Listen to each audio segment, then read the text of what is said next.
మన ప్రభువును రక్షకుడైన యేసుక్రీస్తు అతి శ్రేష్టమైన నామములో మరొకసారి మీ అందరికీ కూడా శుభాలు వందనాలు తెలియపరుస్తున్నాం. దేవుడు ఆశ్చర్యకరంగా అద్భుత రీతిగా నడిపిస్తున్నాడు. మీ అందరు సహకరిస్తున్నారు, అందును బట్టి దేవునికి స్తోత్రం. ఈ 5వ రోజు మనం సామెతల గ్రంథం ధ్యానంలో ఒక అధ్యాయం ముగించుకొని 2వ అధ్యాయానికి వచ్చాం. 2nd చాప్టర్ లో ఉన్నాం మనం. 1వ అధ్యాయం మీరు చదివారా?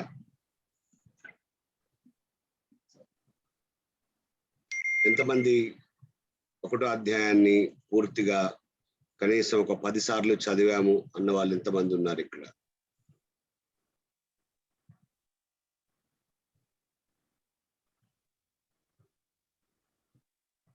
ఎంతమంది రాశారు ఒక 7 సార్లు?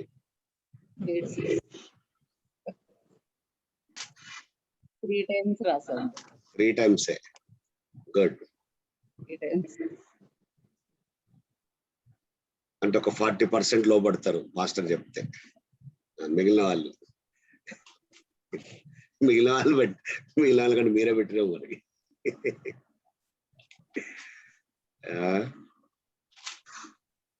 ప్రశ్నలు వచ్చాయి కదా, సమాధానాలు రాస్తున్నారా?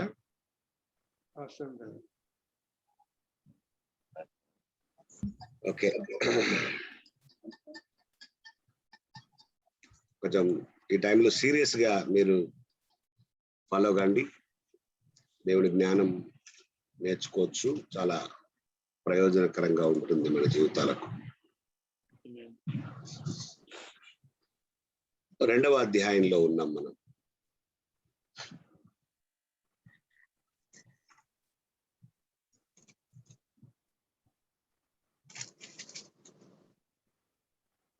మీకు కనబడుతుంది కదా స్క్రీన్ మీద?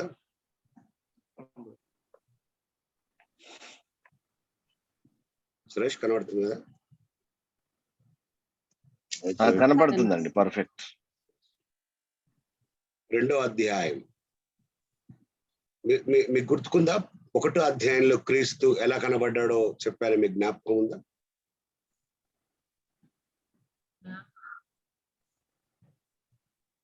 సమస్త ప్రజలను ఆదరించువాడిగా కనబడ్డాడు. 1వ అధ్యాయం అంతా సమస్త ప్రజలను ఆదరించువాడైన క్రీస్తు అని మీకు చెప్పా. అదే రీతిగా 2వ అధ్యాయంలో జ్ఞానం ఇచ్చువాడిగా కనబడతాడు. జ్ఞానం ఇచ్చువాడైన క్రీస్తు అని మనం గమనించవచ్చు. సామెతలు 2వ అధ్యాయాన్ని ఈ విధంగా విభజించారు. 22 వచనాలు ఉన్నాయి. 22 వచనాల్లో 1 నుండి 7 వచనాలు జ్ఞానాన్ని వెతుకుట. 5 భాగాలుగా విభజిస్తే 1 నుండి 7 వచనాలు జ్ఞానాన్ని వెతుకుట, 5 నుండి 11 వచనాలు, క్షమించాలి, ఇది 1 నుండి 4 వచనాలు.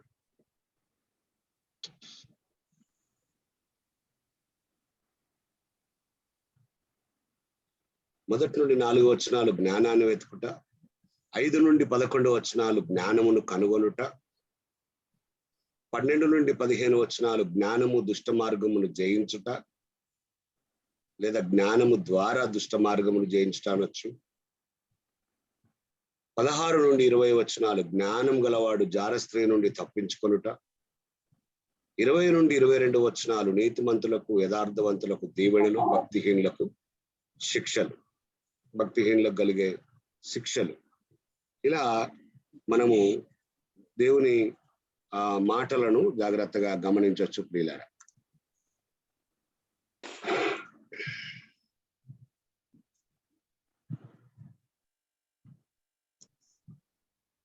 జ్ఞానాన్ని వెతకడం, జ్ఞానాన్ని కనుగొనడం, జ్ఞానం ద్వారా దుష్ట మార్గమును జయించడం, జ్ఞానం గలవాడు జారస్త్రీ నుండి తప్పించుకోవడం, నీతిమంతులకు యథార్థవంతులకు దీవెనలు, భక్తిహీనులకు శిక్షలు. ఇలా 22 వచనాలను మనం వివరణ చేసుకోవచ్చు.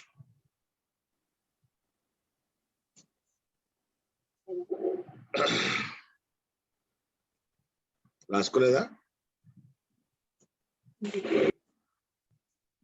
రాసుకున్నారా, రాసుకోలేదా?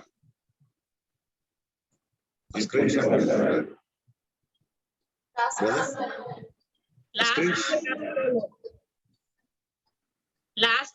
లాస్ట్ వన్ రాయలేదు. ఒక్క నిమిషం పీడిఎఫ్ లో రాస్తే క్లిప్ లో పంపిస్తారు కదా, పంపిస్తాను. స్క్రీన్ షాట్ పెడతాను నేను మీకు. సార్ రాసుకున్నా. నీతిమంతులకు యథార్థవంతులకు దీవెనలు, భక్తిహీనులకు శిక్షలు. మంచిగా నోట్స్ చేసుకోవాలి. సామెతల గ్రంథం మీద మీకు ఇప్పటికే మత్తయి సువార్త మీద మనం చూసాం కదా. మత్తయి సువార్త అయిపోయింది, సామెతలు. అట్లా మన ప్రాణం ఉన్నంత వరకు, నేను బ్రతుకున్నంత వరకు, ఈ కరోనా వచ్చినా రాకున్నా సంవత్సరానికి ఒక పుస్తకం అన్న చూస్తే 66 సంవత్సరాలు బతికితే 66 పుస్తకాలు అయిపోతాయి.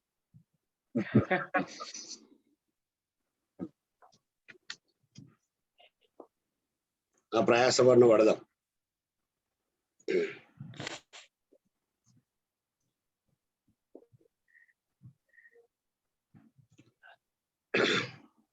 అయితే ఈ 2వ అధ్యాయం చాలా జ్ఞాన సంబంధంగా చాలా లోతైన మాటలు కనబడతాయి. నాకు చాలా విచిత్రం అనిపించిన విషయం ఏంటంటే, మొదటి 4 వచనాల్లో జ్ఞానమును వెతుకుట, 5 నుండి 11 వచనాల్లో జ్ఞానమును కనుగొనుట. మీకు ఎప్పుడైనా నేను ఇప్పుడు మాట్లాడుతున్నప్పుడు మీ ఆలోచనకు వస్తుందా వెతుకుట, కనుగొనుట అని? లూకాసు వార్త 11వ అధ్యాయం 9వ వచనంలో వెతుకుడి మీకు దొరుకును. మత్తయి 7:7లో కూడా ఉంటుంది అన్నమాట. వెతికితే దొరుకుతుంది, అంతే. సింపుల్, చాలా సింపుల్. మొదటి 4 వచనాలు వెతకడం, 5 నుండి 11 వచనాలు దొరకడం, కనుగొనడం. క్రొత్త నిబంధనలో చాలా మాటలు పాత నిబంధన నుండే చెప్పాడా అనిపించేటట్లుగా ఉంటాయి. కాబట్టి మొదటి నుండి 11 వచనాల సారం లూకాసు వార్త 11:9లో లేదా మత్తయి సువార్త 7:7లో వ్రాయబడినట్లుగా మనకు కనబడుతుంది. 1వ వచనం నుండి 4వ వచనం వరకు వెతికితే 5వ వచనం నుండి 11వ వచనం వరకు పొందుకోవడం, దొరకడం లేకుండా. కాబట్టి వెతికితే ఫలితం ఏముంటదండి అంటే దొరుకుతుంది. ఎందుకంటే దైవ జ్ఞానం దొరికే స్థలం, లేదంటే మన భాషలో మాట్లాడుకోవాలి అంటే దైవ జ్ఞానం యొక్క ఉత్పత్తి స్థలం దేవుడే. దేవుడి దగ్గర తప్ప ఇంకెక్కడ కూడా దేవుని జ్ఞానం దొరకదు. ఈ లోకంలో చాలా జ్ఞానాలు ఉన్నాయండి. బైబిల్ కూడా మాట్లాడింది కదా, మీకు గుర్తుకుందా? యాకోబు పత్రికలో 1వ అధ్యాయం 15 నుంచి 17లో ప్రకృతి సంబంధమైన జ్ఞానం, దయ్యముల సంబంధమైన జ్ఞానం. నాకు తెలిసి సురేష్ మీరు మాట్లాడారు కదా, 7 రకాలైన జ్ఞానాలు అనుకుంటాను ఈ మధ్య కాలంలోనే. అవునండి, అవును. అంశం పేరు ఉండే పొందుకోవాల్సిన, విడిచిపెట్టవలసిన. చాలా రకాలైన జ్ఞానాలు బైబిల్ మాట్లాడారు. నేను మాట్లాడుతున్న ఈ 2వ అధ్యాయ సంబంధమైనది ఏంటి అంటే దైవ సంబంధమైన జ్ఞానం. అది దేవుడి దగ్గర మాత్రమే దొరుకుతుంది. అందుకే యాకోబులోనే 1వ అధ్యాయం 5 నుండి 8లో మీలో ఎవరికైనా జ్ఞానం కొదవగా ఉంటే వాడు దేవుణ్ణి అడగాలి, దేవుడే ఇస్తాడు, దేవుని దగ్గరనే పొందుకోవాలి. కాబట్టి వెతకాలి, దొరకాలి. మీరు చెప్పండి, మీరు ఆలోచించండి. నిర్లక్ష్యంగా ఉంటే, సోమరితనంగా ఉంటే, బద్ధకంగా ఉంటే, లేకుంటే ఈ లోక సంబంధమైన వ్యాపకాల్లో మునిగిపోతే, ఈ లోక సంబంధమైన ఆశలతో ఆలోచిస్తే అట్టి వాళ్ళకు జ్ఞాన వివేకములు దొరుకుతాయా? దొరకవు. అందుకే అసలు ఇంకొక మాట అండి, మీకు ఇంకొక మాట చెప్పనియండి. చాలా మంది ఎందుకు జ్ఞానాన్ని పొందుకోలేకపోతున్నారు, దైవ జ్ఞానాన్ని? ఎందుకు చాలా మందికి దైవ జ్ఞానాన్ని వెతకలేకపోతున్నారంటే, నాకున్న ఆలోచన ఏంటంటే, దైవ జ్ఞానం యొక్క విలువ వారికి తెలియదు. ఒకవేళ వారికి దైవ జ్ఞానం యొక్క విలువ తెలుసుంటే తప్పనిసరిగా వాళ్ళు వెతికి పొందుకునే వాళ్ళు. అంతే కదండి. ఇప్పుడు ఒక దగ్గర విలువైన వస్తువు చీప్గా దొరుకుతుందంటే, లేదా విలువైన వస్తువు ఉంది, అది మనకు ప్రయోజనకరం అంటే మనం ఏదైనా చేసి దాన్ని తీసుకోవడానికి ఆలోచన చేస్తాం కదా. ఎందుకు మరి దైవ జ్ఞానాన్ని మనము వెంబడించి పొందుకోలేకపోతున్నామంటే, దాని విలువ తెలియదు అని ఒక మాటలో నేను చెప్పడానికి ధైర్యం చేస్తున్నాను. అందుకే ఇదే సామెతల గ్రంథంలో 8వ అధ్యాయంలో 10వ వచనంలో, వెండికి ఆశపడక నా ఉపదేశం అంగీకరించుడి, మేలిమి బంగారానికి ఆశింపక తెలివినందుడి అంటాడు. దేన్ని ఆశపడాలి, దేన్ని ఆశించాలి అని సామెతలు 8:10 చాలా స్పష్టంగా మాట్లాడింది. అందుకే యోబు అయితే పెద్ద స్టేట్మెంట్ ఇస్తాడు. మీరు తర్వాత స్టడీ చేయండి. యోబు గ్రంథం 28వ అధ్యాయం 12 నుండి 28 వచనాలు. Job 28 from 12 to 28. ఆయన ఇంక ఇవన్నీ నేను ఏం ఆశిస్తాను, నాకేం కావాలి అని చెప్పే మాటలు కనబడతాయి. సరే, ఇది 2వ అధ్యాయం యొక్క ఉపోద్ఘాతంగా తీసుకోండి. సరే, మొదటి 4 వచనాలు జ్ఞానాన్ని వెతుకుట. 2వ అధ్యాయం 1వ వచనంలో, కుమారుడా నీవు నా మాటలను అంగీకరించి నా ఆజ్ఞలు నీ యొద్ద దాచుకునే ఎడల జ్ఞానమునకు నీ చెవి యొగ్గి హృదయపూర్వకముగా వివేచనను అభ్యసించిన ఎడల. 2 వచనాలు. నా కుమారుడా, నేను మీకు చెప్పాను కదా, ఇలాంటివి టైటిల్స్ వచ్చినప్పుడు ఇంకొక దగ్గర మీరు మళ్ళీ నోట్ చేసుకోండి. నా కుమారుడు అనే రెఫరెన్స్ మరి ఇంకొకటి దొరికింది అని మళ్ళీ మంచిగా మీరు ఇవన్నీ కూడా ఒక దగ్గర పెట్టుకున్నప్పుడు అది మీకు చాలా సులభంగా అర్థమవుతుంది. నేను మీకు చెప్పాను, నా కుమారుడు అని ఎన్నిసార్లు ఉంది, తండ్రి అని ఎన్నిసార్లు ఉంది, తల్లి అని ఎన్నిసార్లు ఉంది, జ్ఞానం అని ఎన్నిసార్లు ఉంది. అవన్నీ కూడా మళ్ళీ మీరు సపరేట్ గా కంకోర్డెన్స్ గా చేస్తే బాగుంటది. నా కుమారుడా నీవు నా మాటలను అంగీకరించి నా ఆజ్ఞలను నీ యొద్ద దాచుకునేడలా జ్ఞానమునకు నీ చెవి యొగ్గి హృదయపూర్వకముగా వివేచనను అభ్యసించిన ఎడలా. అంటే నీవు నా మాటలను అంగీకరిస్తే, నా ఆజ్ఞలను నీ యొద్ద దాచుకుంటే ఏమొస్తుంది? దేవుని మాటలను అంగీకరించే వానికి ఏమొస్తుందంటే జ్ఞానం. అందుకే జ్ఞానమునకు నీ చెవి యొగ్గాలి. అంటే దేవుని మాటల్లో జ్ఞానం ఉంది. వాటిని అంగీకరించి దేవుని ఆజ్ఞల ప్రకారం జీవిస్తూ దాని ప్రకారం బ్రతుకుతూ వాటిని దాచుకుంటే, ఆజ్ఞలు దాచుకోవడం అంటే దాన్ని పాటించడం. దేవుని ఆజ్ఞలు దాచుకోవడం అంటే అవి నీ జీవితంలో నీ బ్రతుకులో కనబడడం. అంతే కదా. దాచుకోవడం అంటే గోడలకు 10 ఆజ్ఞల ఫోటోలు పెట్టుకోవడమా? కాదు కదూ. అది నీ జీవితంలో ఉండడం, ఆ ఆజ్ఞల సారం నీ బ్రతుకులో కనబడడం. ఆ ఆజ్ఞల అంతస్తు యేసుక్రీస్తు వారు అభివృద్ధి చేశాడు. నేను ఇప్పటికి కూడా చాలా బాధాకరంగా అనిపించే విషయం ఏంటంటే, న్యూ టెస్టిమెంట్ చర్చ్ క్రొత్త నిబంధనలో 10 ఆజ్ఞలే ఉన్నాయా? ఇంకా కూడా చాలా మంది ఇళ్లలో 10 ఆజ్ఞల ఫోటోలు పెట్టుకుంటారు. చర్చిలలో కూడా 10 ఆజ్ఞలు రాసుకునేటోళ్ళని చూశాను నేను. అంటే ఇంకా నువ్వు ధర్మశాస్త్రం క్రింద ఉన్నవా? ధర్మశాస్త్రం క్రింద ఉన్న వాళ్ళకు కేవలం 10 ఆజ్ఞలు ఇచ్చారు అనుకుంటున్నారా? ఇంచుమించు 612 ఆజ్ఞలు ఇచ్చాడు. 612 ఆజ్ఞలు మనం పాటించలేం కాబట్టి ఆజ్ఞ అతిక్రమం పాపం వచ్చేసింది మనకి. అందుకే యేసుక్రీస్తు వారి లోకంలోనికి వచ్చి ఆయన ధర్మశాస్త్రం అంతటిని నెరవేర్చి, నేను కొట్టివేయటకు రాలేదు, దాన్ని నెరవేర్చుటకే వచ్చానని చెప్పి ధర్మశాస్త్రం అంతటిని నెరవేర్చి మనం దానికి బద్దులు కాకుండా చేశాడు. ఆ మాటలన్నీ మనము పత్రికల్లో పౌలు ద్వారా కూడా హెచ్చరించబడినట్టుగా, పత్రికల్లో పౌలు ద్వారా కూడా మాట్లాడినట్లుగా మనం చాలా స్పష్టంగా చదవచ్చు ప్రియులారా, చాలా స్పష్టంగా వాటిని గురించి నేర్చుకోవచ్చు.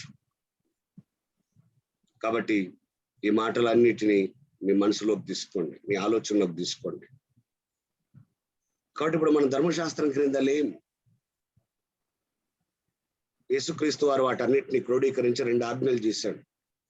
ఒకటి, నీ దేవుణ్ణి ప్రేమించాలి, రెండవది నీ సహోదరుని ప్రేమించాలి, నిన్ను వలె నీ పొరుగు వారిని ప్రేమించాలి. పూర్ణ మనసుతో, పూర్ణాత్మతో, పూర్ణ శక్తితో, పూర్ణ వివేకంతో నీ దేవుణ్ణి ప్రేమించాలి. అన్ని ఈ 2 ఆజ్ఞల్లో సమస్తము ఇమిడి ఉన్నది అని యేసుక్రీస్తు వారు బోధించారు. ఈ 2 ఆజ్ఞల్లో సమస్తము దాచబడి ఉన్నది అని యేసుక్రీస్తు వారు బోధించారు. ప్రియ దేవుని పిల్లలారా, ఈ విషయాలను మీరు నిర్లక్ష్యం చేయకండి. దయచేసి ఈ విషయాలను విడిచిపెట్టకండి. దేవుని ఆజ్ఞలను దాచుకొని నేడు నీ దగ్గర దాచబడి ఉండాలి. జ్ఞానమునకు నీ చెవి యొగ్గి హృదయపూర్వకంగా వివేచన అభ్యసించిన. అందుకే జ్ఞానము లభించును అన్నట్లుగా కనబడే మాటలు, చాలా మాటలు బైబిల్లో ఉన్నాయి. మీరు రాసుకోండి, 1-2 వచనాలకు క్రాస్ రెఫరెన్స్ రాసుకోండి. 4వ అధ్యాయంలో 1,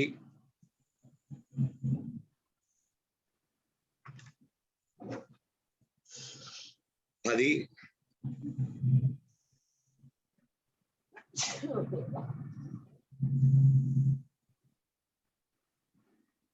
20, 21 వచనాలు. తర్వాత 7వ అధ్యాయంలో 1వ వచనం, 4వ అధ్యాయంలో 1వ వచనం, 10వ వచనం, 20వ వచనం, 21వ వచనం,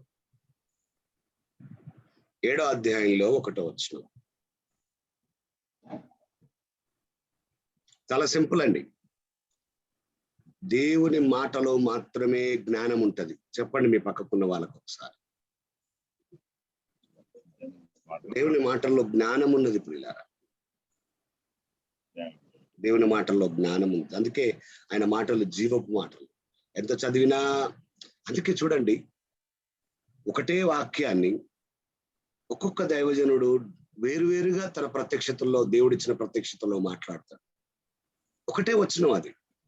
ఆ వచనాన్ని జీవితకాలం విన్నా కొత్తగానే ఉంటది. తర్వాత ఒక దైవజనుడు మాట్లాడినట్టుగా మరొక దైవజనుడు ఆ వచనాన్ని మాట్లాడకుండా భిన్నంగా మాట్లాడతాడు. ఎందుకు? ఏమున్నది?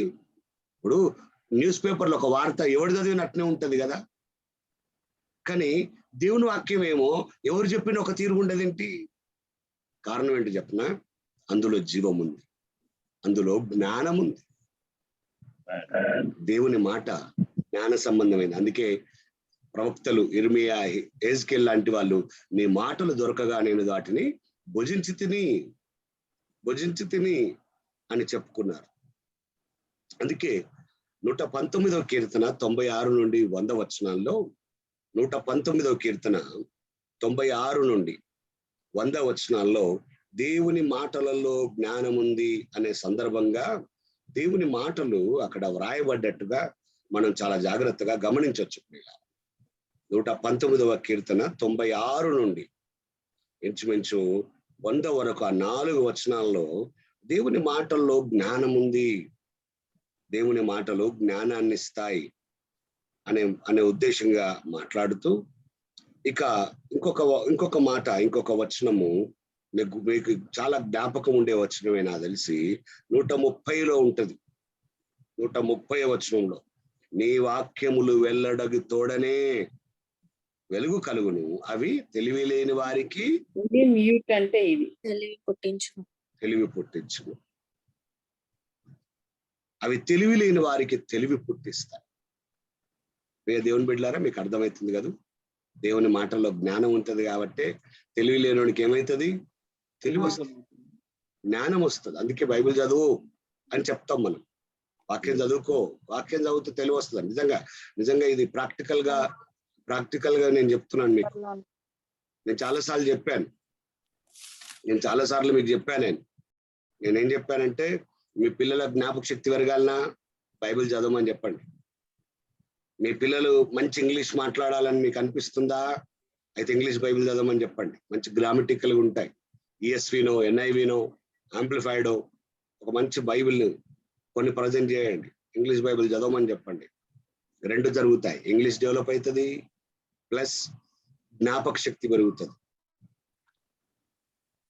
రీలర్ నేను బైబిల్ చదవకముందు నాకు పెద్ద జ్ఞాపక శక్తి లేదు, తెలివి లేదండి. ఎప్పుడైతే దేవుడు నమ్ముకున్నానో, తర్వాత దేవుడు కృప చూపాడో, కనికరించాడో, ఎప్పుడైతే నేను బైబిల్ చదవడం ప్రారంభించానో తప్పకుండా నేను చెప్పగలనండి, నాకు జ్ఞాపక శక్తి పెరిగింది, చాలా జ్ఞానం పెరిగింది, జ్ఞాపక శక్తి పెరిగింది. నేను ఇప్పటికి కూడా ఎక్కడ బైబిల్ ట్రైనింగ్ చేయలేదు, ఎక్కడ నేను ఇప్పటికి కూడా కాలేజీకి వెళ్ళలేదు.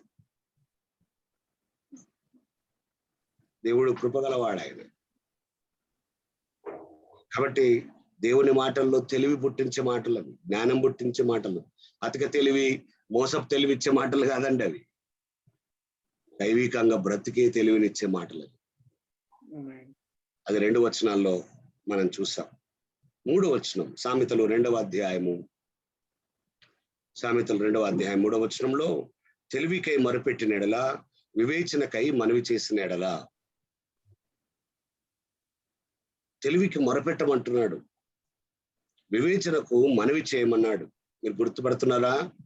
అందుకే నేనేమన్నానంటే వెతకడం, మొరపెట్టడం, మనవి చేయడం, ఇవన్నీ వెతకడం క్రిందికి వస్తాయి.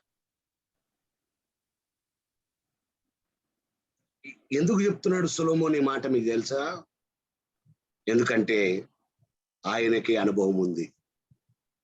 రాజుల మొదటి గ్రంథం 3వ అధ్యాయంలో, రాజుల మొదటి గ్రంథం 3వ అధ్యాయంలో 9 నుండి 12 వచనాల్లో సొలొమోను మొరపెట్టలేదా తెలివి కోసం, వివేకం కోసం, జ్ఞానం కోసం? రాజుల మొదటి గ్రంథం 3వ అధ్యాయం 9 నుండి 12 వచనాల్లో సొలొమోను మొరపెట్టాడు. గుర్తుకుందా మీకు? స్వప్నంలో దేవుడు దర్శించాడు. గిబియోన్లో ఉన్నాడు అప్పుడు ఆయన. దేవుడు మాట్లాడా లేదా? దేవుడు ఏమన్నాడు? అరే నువ్వు ఆస్తి అడుగుతావు అనుకున్నాను, దేవుడు మీకు చాలా మంది శత్రువులు తయారయ్యారు, వాళ్ళ మీద విజయం అడుగుతావు అనుకున్నా నేను. ఇదేందయ్యా నువ్వు జ్ఞానం అడుగుతున్నావు? ఓ జ్ఞానం ఇస్తా, జ్ఞానం ఇస్తా, ధనం ఇస్తా, ఐశ్వర్యం ఇస్తా, ఉన్న ఆస్తి అంతా మీ అయ్యా గుడి కట్టమని ఇచ్చిండు, మీ దగ్గర డబ్బులు కూడా లేవు సరిగ్గా, మీకు డబ్బులు ఇస్తా, మీకు జ్ఞానం ఇస్తా, శత్రువుల మీద విజయం ఇస్తా. అడిగింది ఏంటి? సొలొమోను అడిగింది ఏంటి? జ్ఞానం అడిగాడు, జ్ఞానము, వివేకం అడిగాడు. మీరు స్టడీ చేయండి. అంటే కనీసం ఇటువంటి చదివినప్పుడైనా సీక్రెట్ తెలిసిపోవాలి మీకు. దేవాన్ని జ్ఞానం చాలు. అంటే ఏదో పై పెదవులతోటి దేవుడిని ఏదో మోసం చేద్దాం అన్నట్టు కాదు. హృదయపూర్వకంగా నాయన నాకు తెలివి కావాలి, నాకు వివేకం కావాలి, నాకు జ్ఞానం కావాలి. యవనస్తులారా, పిల్లలారా అడగండి అలాగా. అవి చాలు అన్నట్టుగా ప్రార్థన చేయండి. నీ అవసరాలన్నీ దేవుడు తీరుస్తాడు. వాటితో పాటు, జ్ఞానముతో పాటు. ఏమండి, మనం ఎవరికి ప్రార్థన చేస్తున్నాం తెలుసా అండి? మన అవసరతలను ఎరిగిన దేవునికి ప్రార్థన చేస్తున్నాం.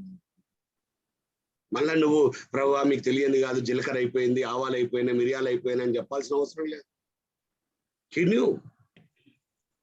నీ పోపుల డబ్బాలో ఏమున్నాయో అయిపోయినాయో తెలిసిన దేవుడు ఆయన. నీ సంచిలో బియ్యం ఉన్నాయా లేవో తెలిసిన దేవుడు ఆయన. నీ దగ్గర డబ్బులు ఉన్నాయా లేవో తెలిసిన దేవుడు ఆయన. ఇట్లాంటి సీక్రెట్లు పట్టుకోండి. దేవా ఇంకా జ్ఞానం కావాలి, ఇంకా తెలివి కావాలి, ఇంకా వివేచన కావాలి. అయ్యా నేను మనుషులను అర్థం చేసుకోలేకపోతున్నాను, వివేకం లేకుండా ప్రవర్తిస్తున్నాను, ఎట్లయితే నేను ఎట్లా ముందుకెళ్తాను ఆయన, నేను పడిపోతున్నాను, నాకు మంచి పరిశుద్ధమైన బ్రతకడానికి కృపని. ఇలాంటివి అడిగినాం అనుకో, దేవునికి ఇష్టం ఇలాంటివి. ఇట్లా అడగం మనం, ప్రభా కార్ సంగతి ఏమే, బిల్డింగ్ సంగతి ఏమే, వాడిని తొందరగా అంతేగా నేను చెప్పను ఇక. అలాంటివి అడుగుతాం మనం. తెలివికై మొరపెట్టిన ఎడల మొరపెట్టాలి, వివేచనకై మనవి చేసిన ఎడల. మొరపెట్టడం అంటే ఏంటో మీకు తెలుసా? నేను మీకు చాలాసార్లు చర్చిలో కూడా చెప్పినా కదా, తెలుగు బైబిల్లో గ్రాంధికంలో ప్రతి అక్షరం చాలా ప్రాముఖ్యమైంది. మీకు నేను చాలాసార్లు చెప్పాను. కామ, ఫుల్ స్టాప్, సెమికోలన్ కూడా చాలా ప్రాముఖ్యమైంది. ప్రతి అక్షరం చాలా ప్రాముఖ్యమైంది. బైబిల్లో 2 రకాలైన మొరలు ఉన్నాయి. రా కాదు ఇది. ఇదేంటి చెప్పండి? మీ బైబిల్లో ఏముంది? ఇది బండిరా, దాని వత్తు. రౌతి అనేవాళ్ళం కదా మనం, దాని వత్తు కూడా మొర్రా అని చదవాలి. మొర్రా, మొరా వేరు, మొర్రా వేరు. బైబిల్లో 2 ఉంటాయి. మొరా వేరు, మొర్రా వేరు. గ్రాంధికంలో ప్రతి వ్యాకరణం చాలా ప్రాముఖ్యమైంది. నువ్వు చదివే బైబిల్ తెలుగే గాని అది గ్రాంధికం. మొర్రా అంటే ఏంటో తెలుసా? హృదయాంతరంగములలో నుండి చేసేది. మొర్రా అంటే ఏంటో తెలుసా? ఏడ్చుకుంటూ చేసేది. పెద్ద వ్యత్యాసం ఉంది. అది చాలా పెద్ద వ్యత్యాసం ఉంది. తెలివికై మొరపెట్టిన ఎడలా కదా, మొర్రా అనొద్దు. యాక్చువల్గా అది రా అని పలకాలి. రా, మొర్రా పెట్టిన ఎడలా, వివేచనకై మనవి చేసిన ఎడలా. సొలొమోను అలా చేశాడు కాబట్టి. అందుకే మీరు మళ్ళా రాజుల గ్రంథములో 3వ అధ్యాయంలో, మొదటి రాజులు 3వ అధ్యాయంలో 9-12 ఆయన చేసిన ప్రార్థన చదవండి. ఈరోజు 4వ అధ్యాయంలో మళ్ళీ చెప్తాడు. 29 నుండి 32 వచనాల్లో కూడా మొరపెట్టమని. చాలా సార్లు జ్ఞానం కొరకు, తెలివి కొరకు మొరపెట్టమని ఆయన బోధించడాన్ని మనం చూస్తాం. ఇది 3వ వచనం. 4వ వచనం జ్ఞానం కొరకు మొరపెడితే చాలా అంటే సరిపోదంటాడు ఆయన. 4వ వచనం, వెండిని వెదికిన ఎడల దాచబడిన ధనము వెదికినట్లు దానిని వెదికిన ఎడల. నేను మీకు చాలాసార్లు చెప్పాను. నేను చరిత్రలో మొదట చాలా విలువైన ఖనిజం వెండి. అప్పుడు బంగారం కంటే కూడా ఒరిజినల్ గా బంగారం బిగినింగ్ లో వాడలేదు.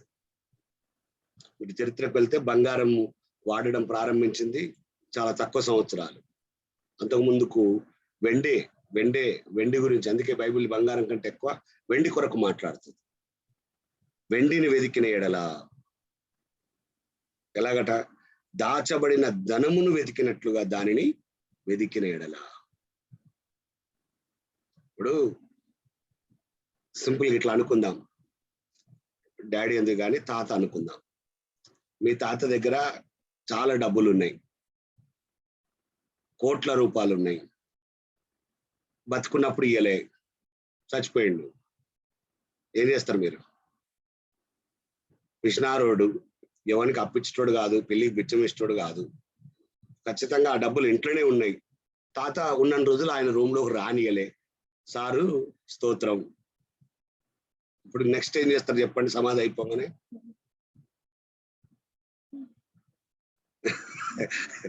నిజమే రేపు చూసుకుందాం అనుకుంటారా?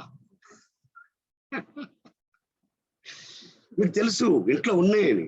చాలా సార్లు ఏదైనా అవసరం వచ్చినప్పుడు నేను డోర్ దగ్గర నిలబెట్టి లోపల పోయి సంతకకు ఆయన మల్దానాన్ని కట్టుకున్న తాళం చేదీసి సంతక తీసి దాంట్లోకి వెళ్ళి లెక్క పెట్టి టక్కున మళ్ళీ లోపల ఏమైనా పెద్ద తాళం వేసిండు దానికి. మీరు చూసిరు చాలా సార్లు.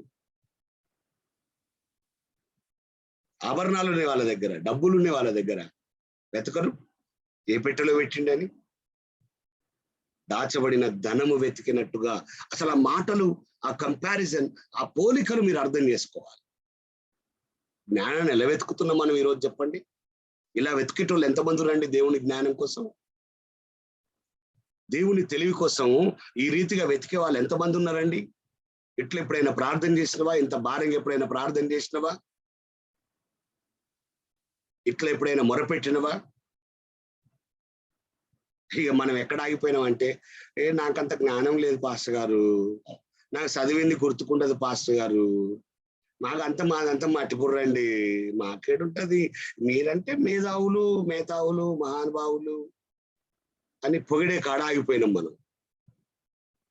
డిసైడ్ అయినాం మాకు ఉండదు, మాకు రాదు, మాకు తెలియదు. అందుకే నువ్వు అక్కడ ఉన్నావు. బైబిల్ అట్లా చెప్పలేదే. కొందరికే ఈ జ్ఞానం దొరుకుతుందని చెప్పిండా, కొందరే దీన్ని నేర్చుకుంటారని చెప్పిండా. ప్రతి ఒక్కరూ ఏం చేయాలి? మొదట 4 విషయాలు చూసాం. మొరపెట్టాలి, మనవి చేయాలి, మొరపెట్టి మనవి చేసి వెదికి లోతుగా వెదకాలి. 4 విషయాలు: మొరపెట్టడం, మనవి చేయడం, వెతకడం, లోతుగా వెతకడం. లోతుగా వెతకడం. 3వ అధ్యాయం 14వ వచనంలో చాలాసార్లు మనుషులు మనము దీని సంబంధంగా క్రాస్ రెఫరెన్స్ గా సామెతల్లోనే 3:14లో మనం చూడొచ్చు ప్రియులారా. సామెతలు 3:14లో వెండి సంపాదించుట కంటే జ్ఞానం సంపాదించటం మేలు, అపరంజి సంపాదించుట కంటే జ్ఞాన లాభం నందుట మేలు అని చెప్పాడు ఆయన. ఎవరు చెప్తున్నారు తెలుసా ఈ మాటలు? విస్తారమైన ధనం సంపాదించినాడు అండి ఆయన. ఆయన లాంటాడు, ఆయన లాంటి జ్ఞానం ఉన్నోడు లేడు, ఆయన లాంటి ధనం ఉన్నోడు లేడు ఆ దినాల్లో. ఆయన ఏమంటున్నాడు? దీనికంటే జ్ఞానం మేలు, దీనికంటే జ్ఞానం మేలు అంటున్నాడు. చూసారా మీరు? నేర్చుకుందాం. ఇప్పుడు పైసలు లేనోడు పైసలు సంపాదించడం కంటే జ్ఞానం మేలు అంటారే, నీ దగ్గర లేవు కాబట్టి చెప్తున్నావు అందాం. బాగా ధనాన్ని చూసినోడు, పేరుని చూసినోడు, ప్రఖ్యాతిని చూసినోడు, అంతస్తుని చూసినోడు ఏమంటుండే తెలుసా? జ్ఞానమే మేలు, జ్ఞానమే మేలు. మనకు అర్థం కావాలి విషయాలు. మనమేమో ధనమే మేలు అని ధనం వెంట పరిగెత్తుతున్నాం. నేను ఒక మాట అడుగుతాను, మీరు చెప్పండి, తప్పుగా ఏం భావించకండి. కానీ మనందరం కుటుంబం కాబట్టి మనకున్న సహవాసంలో ఆప్యాయతలు, ఆత్మీయతలు ప్రశ్న అడుగుతున్నాం. సంపాదించాం, ఏమి లేకుండే సైకిల్ ఉంటే చాలనుకున్నాం, సైకిల్కి వచ్చింది. సైకిల్ తొక్కడం చేతనైతే లేదు కాబట్టి ఒక 2 వీలర్ షాంపో, లూనానో, బండో కావాలనుకున్నాం. 2 వీలర్ వచ్చింది. 2 వీలర్ కూడా అయితే లేదయ్యా, వర్షాకాలం ఇబ్బంది అవుతుందంటే కారు కూడా వచ్చింది. ఇంకా ఇంకా ఇప్పుడున్న కారులో ఏసీ లేదు, లగ్జరీ కావాలి. ఇంకా ఇంకా అరే చిన్న గుడిసేసుకొని ఉంటావు, చిన్న ఇల్లు ఉంటే చాలు. ఇంకా ఎక్కడికి అంత ఉంది? ఎక్కడి దాకా అంత ఉంది? ఫ్లాట్ కావాలి, అవి కావాలి, ఇవి ఎంత, ఎక్కడి వరకు అంత ఉంది? Just think that. అయినా పరిగెత్తుతున్నా, సరిపోలేదండి. తృప్తి లేదండి, సరిపోతలేదండి. అసలు ₹1 అప్పు లేకుండా 5 ఏళ్ళు 3 పూటలు పోతే చాలు, ఇంకా బ్రతుకు చాలు అనుకున్న రోజులున్నాయి మనం. ఆ నుంచి లగ్జరీ, కంఫర్టబుల్. ఎప్పుడైతే లగ్జరీకి అలవాటు పడ్డామో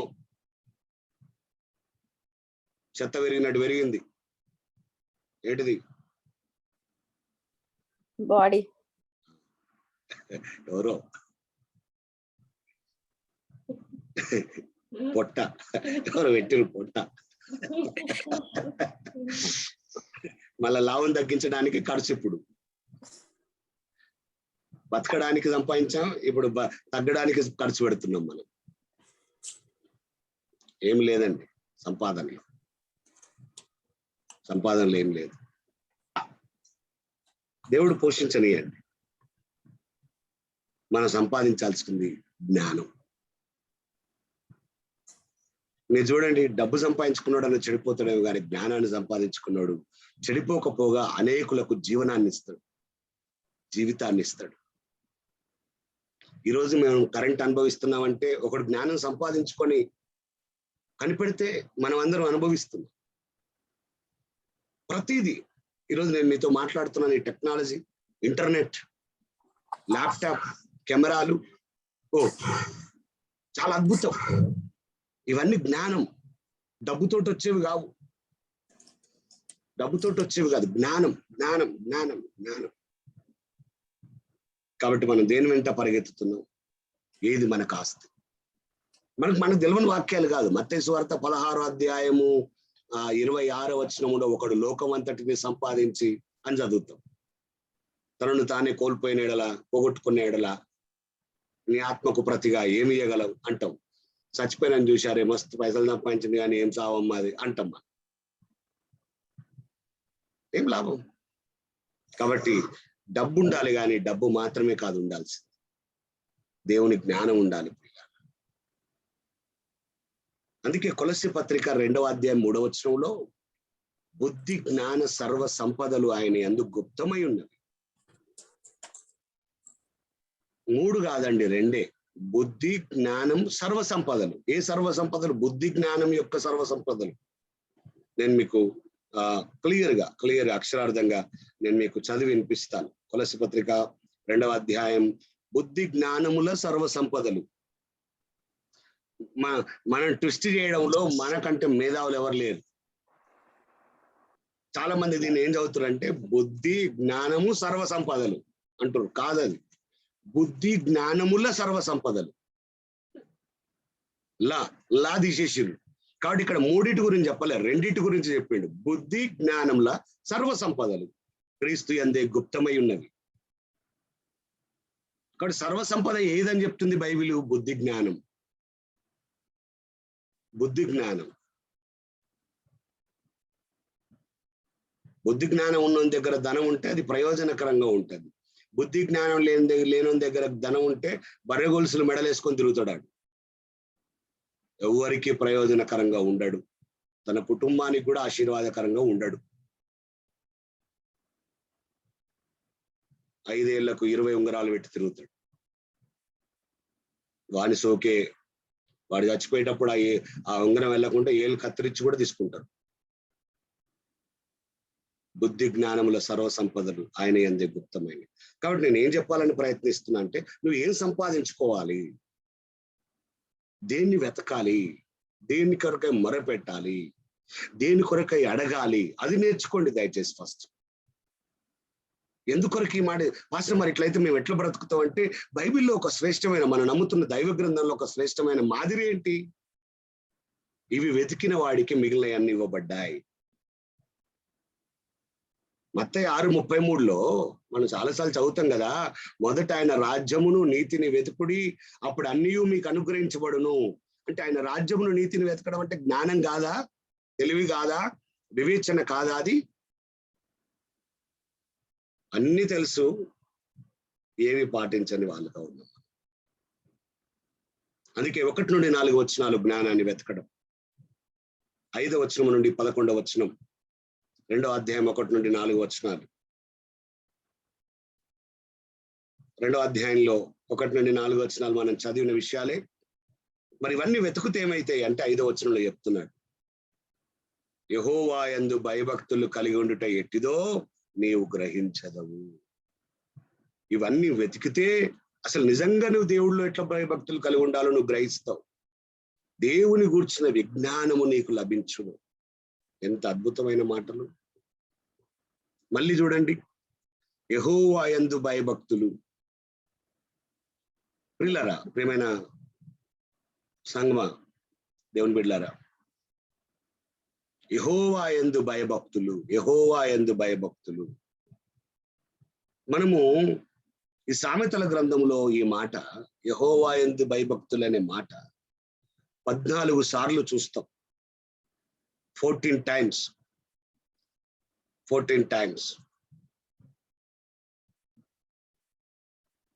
సరేనా?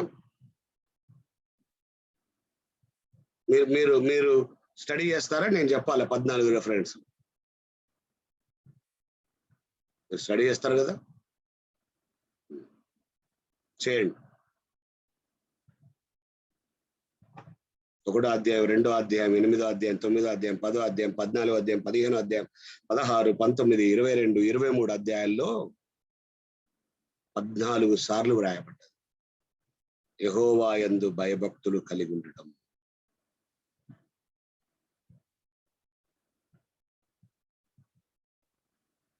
ఎందుకు అంటే యెహోవా యందు భయభక్తులు కలిగి ఉండుట తెలివికి, జ్ఞానానికి మూలం. ఆల్రెడీ 1వ అధ్యాయంలో కూడా ఆ మాట 7వ వచనంలో మనం చదువుకున్నాం. కాబట్టి నాకేమనిపించిందంటే, ఈ మాటలు ఆలోచిస్తున్నప్పుడు నాకు అనిపించిన ఒక ఉద్దేశం ఏంటంటే, అంతే కదా, ఈ లోకంలో శ్రేష్టమైనది, అత్యున్నతమైనది, ఘనమైనది ఏదైనా ఉన్నది అని అంటే దేవుని జ్ఞానం తప్పితే ఇంకేముందండి? ఏమంటారు మీరు? దేవుని జ్ఞానానికి మించింది ఏముందండి? కదూ? కాబట్టి ఈ ఆలోచనలన్నీ మీ మనసులో నింపుకోండి, మీ మనసులో పెట్టుకోండి. 6వ వచనంలో పైన 4 వరకు వెతకమని, వెతికిన వాడికి ఏ రీతిగా పొందుకుంటాడో, ఏ రీతిగా కనుగొంటాడో చెప్తూ 6వ వచనంలో యెహోవాయే జ్ఞానం ఇచ్చువాడు అన్నాడు. వెండిని వెతికినట్టు వెతుకు, దాచబడిన ధనాన్ని వెతికినట్టు వెతుకు, మొరపెట్టు, మనవి చెయ్యి, లోతుగా వెతుకు. ఇలా చెప్పినోడే, ఇలా మాట్లాడిన దేవుడే టక్కున ఒకసారిగా సొలొమోను అంటున్నాడు, యెహోవాయే జ్ఞానం ఇచ్చువాడు, తెలివి వివేచన ఆయన నోట నుండి మాత్రమే వచ్చును అని చెప్పాడు. యెహోవాయే జ్ఞానం ఇచ్చువాడు. మీ పక్క వాళ్ళకి చెప్పండి, మీ మనసులో ముద్రించుకోండి, జ్ఞానం ఎక్కడ దొరుకుతుంది, జ్ఞానం ఎక్కడ దొరుకుతుంది. మీ కుడి చేతి చెప్పండి, యెహోవాయే జ్ఞానం ఇచ్చువాడని చెప్పండి, యెహోవాయే జ్ఞానం ఇచ్చువాడని చెప్పండి. 2-3 సార్లు చెప్పండి, యెహోవాయే జ్ఞానం ఇచ్చువాడు. ఈ ఇన్స్టిట్యూషన్స్ లో దొరకదండి ఆ జ్ఞానం, ఎక్కడ బోధించబడదండి. చాలా దురదృష్టకరం ఏంటంటే పాస్టరే జ్ఞానం ఇచ్చేవాడని తిరిగేటోళ్ళు కొంతమంది, బైబిల్ కాలేజీ జ్ఞానం ఇచ్చేదని తిరిగేటోళ్ళు కొంతమంది. సమస్య ఏందో చెప్పనా, ఈ పాస్టర్లు, బైబిల్ కాలేజు, సేవకులు, ఒక సేవకుడిగా నేను చెప్పే మాట చెప్పనా, సింపుల్ అండి. నేరుగా గేదె పాలకు ప్యాకెట్ పాలకు ఉన్నంత వ్యత్యాసం ఉంటుంది. దేవుడి జ్ఞానము గేదె పాలైతే, నీళ్లు కలపని గేదె పాలైతే, పాస్టర్లు ఇచ్చే జ్ఞానము ప్యాకెట్ పాలు.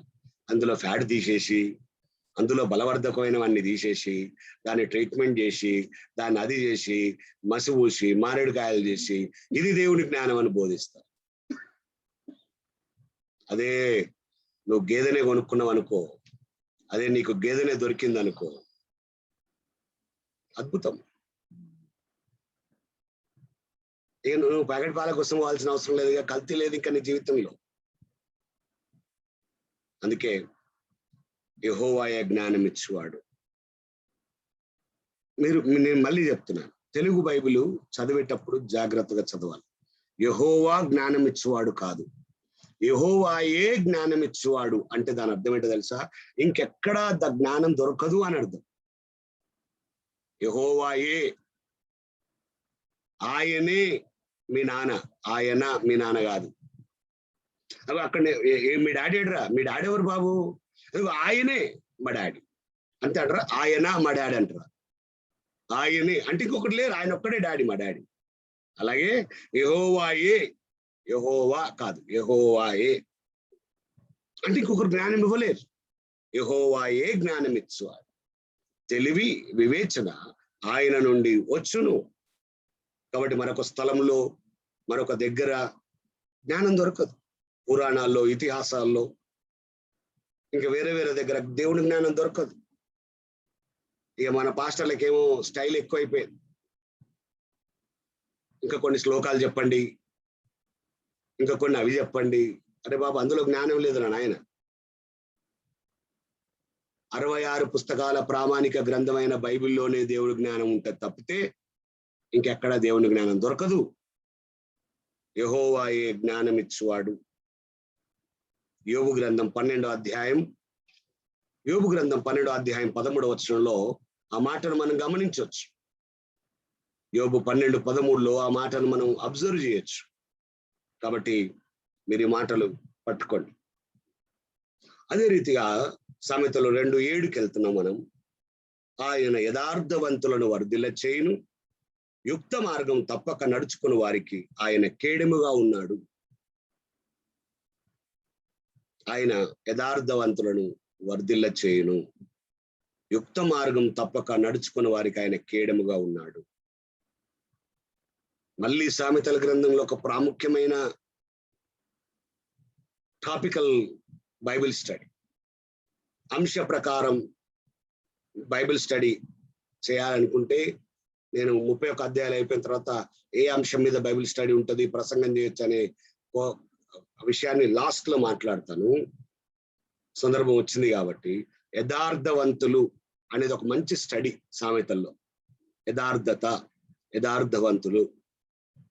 మనం కూడా చదువుతాం 10, 11, 12 అధ్యాయాల్లో యథార్థవంతుల మీద చాలా బోలెడని రెఫరెన్స్లు దొరుకుతాయి. సామెతలు 10, 11, 12 అధ్యాయాల్లో. కాబట్టి నేను ఇక్కడ ఎక్కువ చెప్పను. యథార్థవంతులను వర్ధిల్ల చేయును, యుక్త మార్గము తప్పక నడుచుకుని వారికి, అందరికీ కాదు. చాలా మంది ఏమంటుంటే దేవుడు మాకు కేడము, దేవుడు మాకు కేడ. అరే అందరికీ కాదండి కేడమైన. యుక్త మార్గములో తప్పకుండా నడుచుకుని వారికి ఆయన కేడం. 30వ కీర్తన 5 కూడా మాట, సామెతల 30వ అధ్యాయం 5వ వచనం కూడా మాట మాట్లాడుతుంది. 30వ అధ్యాయం 5లో కూడా రెఫరెన్స్ చూస్తాం. 84వ కీర్తన 11లో కూడా చూస్తాం. 84వ కీర్తన 11లో ఏమండి, ద్వితోపదేశ కాండం 33:29లో కూడా ఆ మాట చూస్తాం. ద్వితోపదేశ కాండం 33:29లో కూడా మనం ఆ మాట చూస్తాం. కాబట్టి ఆ మాటలు చాలా చాలా అద్భుతమైన మాటలు, చాలా ప్రాముఖ్యమైన మాటలుగా మనం చూడొచ్చు ప్రియులారా, గమనించవచ్చు ప్రియులారా.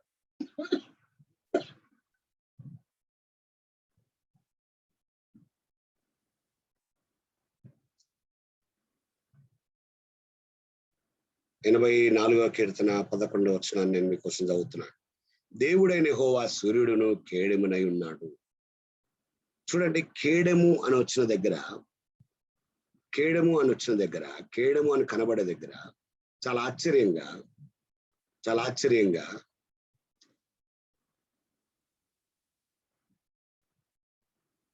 యథార్థత అని వస్తుంది. అందుకే 84:11లో కూడా మళ్ళీ అక్కడ యథార్థత గురించి మాట్లాడాడు.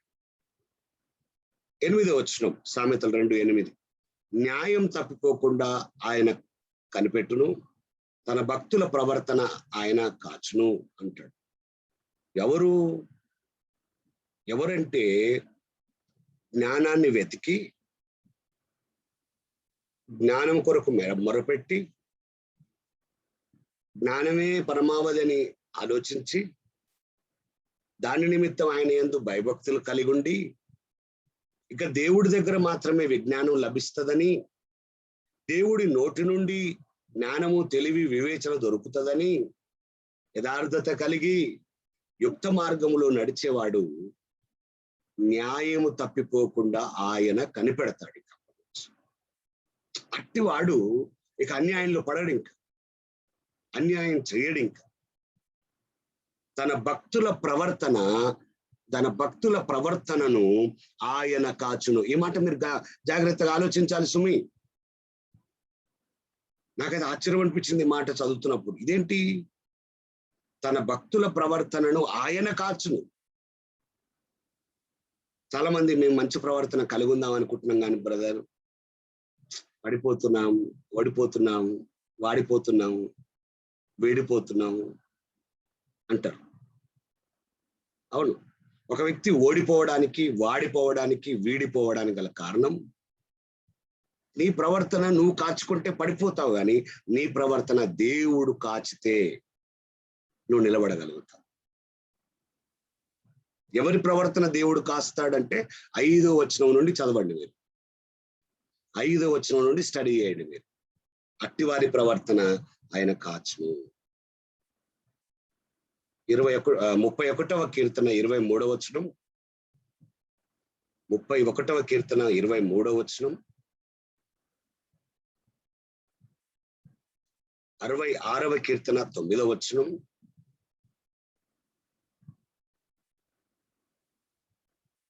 97వ కీర్తన 10వ వచనం. ఈ యొక్క వాక్యానికి సంబంధించిన క్రాస్ రెఫరెన్స్.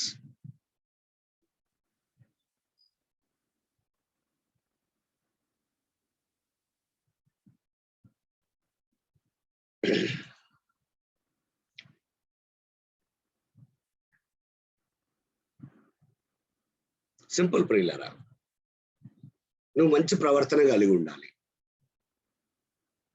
నీ వల్ల కాదు అంటున్నా నేను.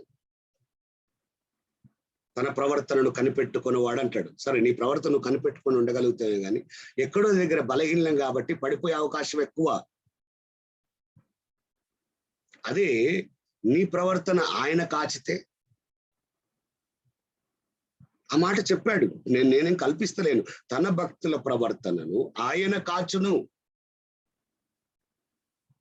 9వ వచనము, అప్పుడు ఎప్పుడంటే న్యాయం తప్పిపోకుండా దేవుడు కనిపెట్టిన తర్వాత, ఆయన తన భక్తుల ప్రవర్తనను కాచిన తర్వాత, నీతి న్యాయములను యథార్థతను ప్రతి సన్మార్గమును నీవు తెలుసుకుందువు. 9వ వచనంలో అప్పుడు పైదంతా జరిగినంత వరకు 8 వచనాలు జరగకుండా కాదు, 8 వచనాలు జరిగిన తర్వాత 9వ వచనం అప్పుడు.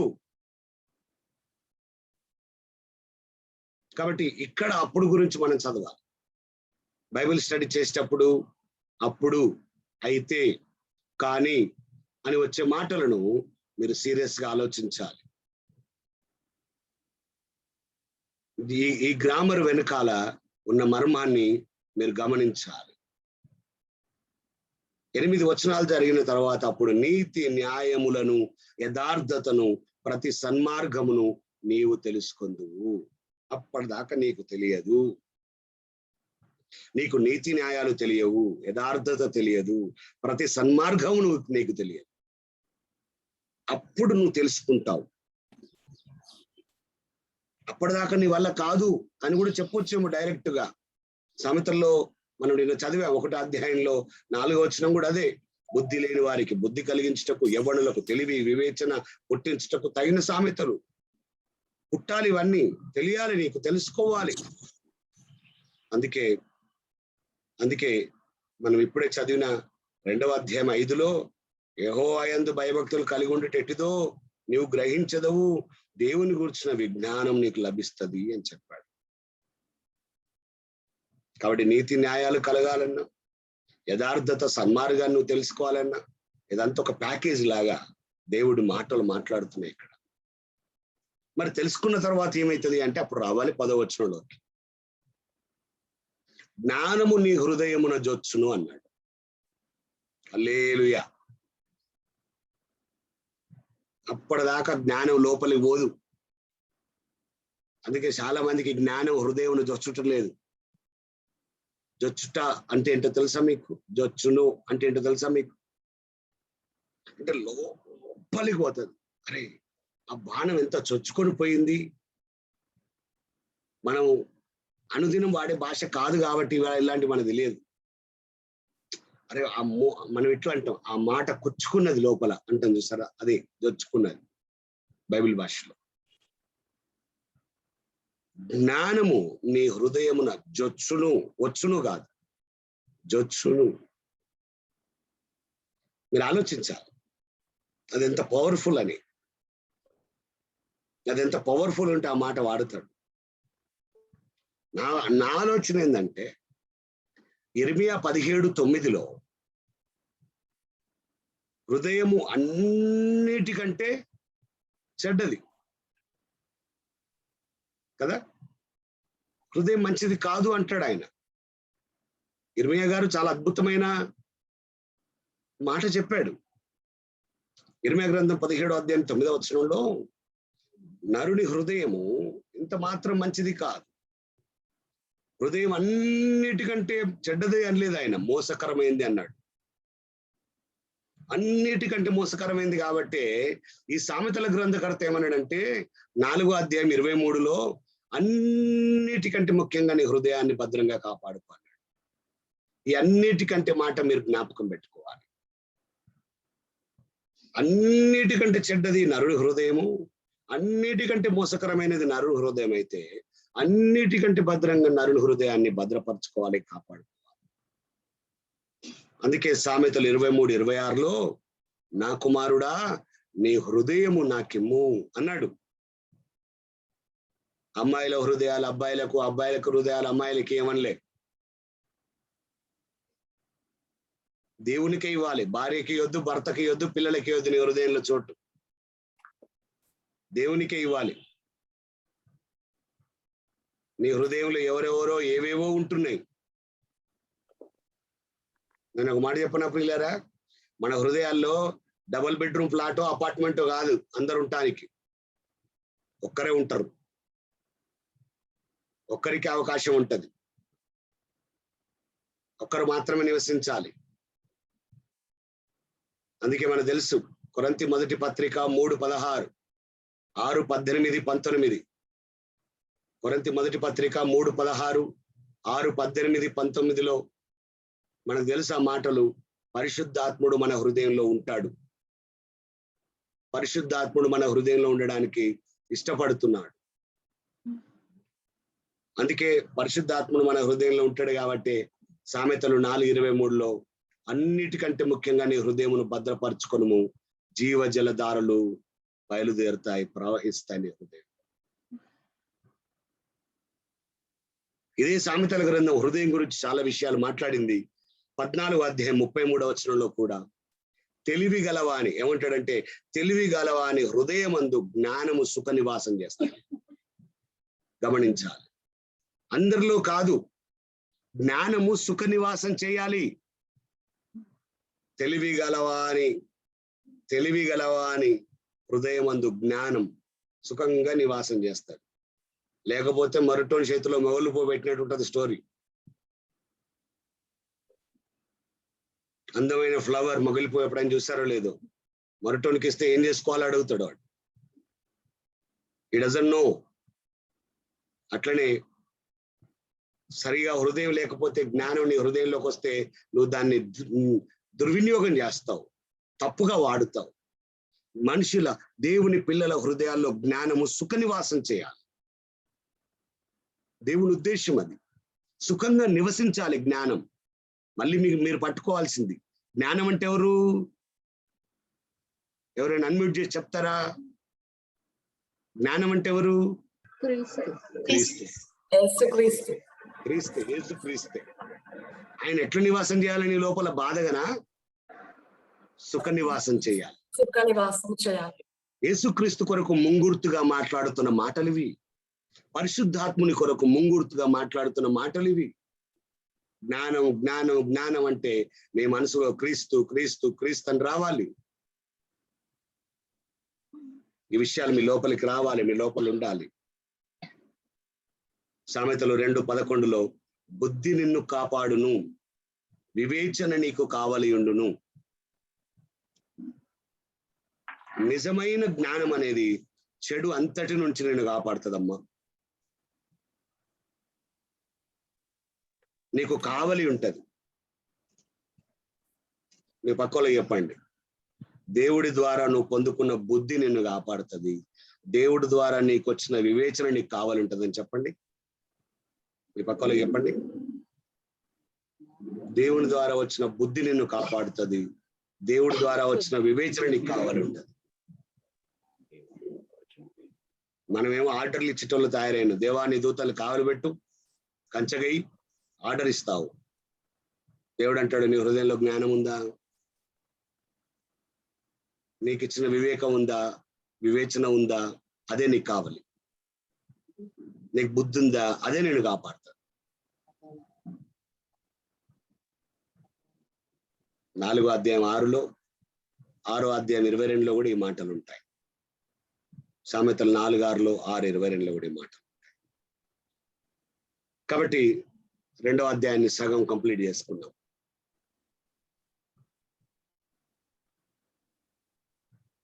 మీరు ఇంకా బాగా స్టడీ చేయండి. చాలా అద్భుతమైన మాటలు. మీకు ఎలా ఉందో నాకు తెలియదు, కానీ ప్రతి మాట చాలా నేను చదువుతూ, నేను నోట్స్ చేసుకుంటున్నప్పుడు, నేను రాసుకుంటున్నప్పుడు ఎన్ని ఆలోచనలో హెవీ అవుతుందని నేను ఎక్కువగా ఇంకా డీప్గా నేను మీతో మాట్లాడట్లేదు. ఇంకా ఎక్కువ రెఫరెన్స్ ఇవ్వలేకపోయాను. సరిపోతాయని నేను చాలా పెద్ద మెటీరియల్ తయారు చేసుకొని దాంట్లో నుంచి కొన్ని విషయాలు నేను మీతో మాట్లాడుతున్నాను. సరిపోతుంది, ఇది చాలు స్టడీ చేయడానికి, ఇది చాలు. ప్రియులారా, ఎంత గొప్ప విషయాలు ఉన్నాయో. ప్లీజ్ మీరు కూడా స్టడీ చేస్తే దేవుడు ఇంకా మీకు జ్ఞానం ఇస్తాడు, వివేకం ఇస్తాడు. అడగండి, పొందుకోండి. అడగాల్సింది డబ్బు కాదు, అడగాల్సింది లోక సంబంధమైన విషయాలు కాదు, అడగాల్సింది దేవుని జ్ఞానం, దేవుని వివేకం, దేవుడిచ్చే తెలివి, దేవుడిచ్చే బుద్ధి. మీకోసం అడగండి, మీ పిల్లల కోసం అడగండి, అంగలార్చండి. దేవుడి జ్ఞానం, దేవుడి బుద్ధి కనుక మీ పిల్లలకు వస్తే వాళ్ళు కోటీశ్వర్లే. మనం ఆస్తి కాదు ఇవ్వాల్సింది వాళ్ళకు. నా కొటేషన్ అదే. మనం మన పిల్లలకి ఇవ్వాల్సింది ఆస్తి కాదు, మనం మన పిల్లలకి ఇవ్వాల్సింది దేవుణ్ణి, దేవుని జ్ఞానాన్ని, దేవుడిచ్చే వివేచనను. దాని విలువ నేర్పించండి. బిడ్డ, నువ్వు ఎంత చదువుకున్నా, ఏది చేసినా దేవుని జ్ఞానం ముందు దిగదుడిపోయారా బాబు. ఐఏఎస్ ఐపీఎస్ల కంటే కూడా దేవుని జ్ఞానంలో ఉన్నతమైనది ఉంది నాన్న, నువ్వు దానికోసం ప్రార్థన చేయని. అందుకే సామెతలను చదవమనండి, జాగ్రత్తగా చదవమనండి. మీరు మంచి నోట్స్ చేయండి, మీ భావితరాలకు అందించండి నోట్స్, మీ పిల్లలకి ఇవ్వండి నోట్స్. సామెతలు చదివేటప్పుడు ఈ క్రాస్ రెఫరెన్స్ చదువునానా, ఇట్లా మేము 2021 నేర్చుకున్నాం, పాండమిక్ సిచ్యువేషన్ లో నేర్చుకున్నాం, మరి మీ పిల్లలకి ఇవ్వండి మీరు ఈ నోట్స్. అలా ప్రిపేర్ చేసుకోవాలి మీరు అనేకులకు ఇది జిరాక్స్ చేసి ఇవ్వాలి మీ నోట్స్. సామెతలు అనగానే మీకు ప్రతి మాట మీ హృదయంలో ఉండాలి. ఇలాగ 2వ అధ్యాయంలో 11 వచనాలు ధ్యానించడానికి కృప చూపిన దేవునికి మహిమ కలుగును గాక. ప్రార్థన చేసుకుందాం. పరిశుద్ధుడు అయిన మా ప్రియ పరలోకపు తండ్రి, కృపా కనికర సంపన్నుడవు, పరిశుద్ధ దేవుడవైన మా ప్రభువానికి స్తోత్రాలు. మరొకసారి 2వ అధ్యాయం గుండా మీరు మాతో మాట్లాడి 11 వచనాల్లో, మొదటి 4 వచనాల్లో జ్ఞానాన్ని వెతకమని, మరి 5 నుండి 11 వచనాల్లో వెతికితే దొరుకుతుందని మీరు చూపించిన ప్రతి మాటను బట్టి మీకు వందనాలు. ఇలా వచనం వెనకాల వచనం లోతుగా ధ్యానించడానికి మీరు చూపిన కృపకు, మీరు ఇచ్చిన జ్ఞానానికి, ఇచ్చిన సమయానికి, నడిపింపుకు మీకు వందనాలు చెల్లిస్తూ, ఏది వ్యర్థం కాకుండా మా హృదయం లోపలికి జొచ్చుకొని పోవుటకు సహాయం చేయమని, నడిపింపునివ్వమని, కృప చూపమని. ఇంకా నీ బిడ్డలనైనా సమయాన్ని వెచ్చించి వాక్యాన్ని చదవడానికి, అర్థం చేసుకోవడానికి, స్టడీ చేయడానికి మీ పరలోక జ్ఞానం ఇవ్వమని, సమస్త మహిమ ఘనత ప్రభావాలు మీకు చెల్లిస్తూ యేసుక్రీస్తు నామంలో పరిశుద్ధాత్మ సమక్షంలో అడిగి ప్రార్థించి పొందుకుంటున్నాం తండ్రి.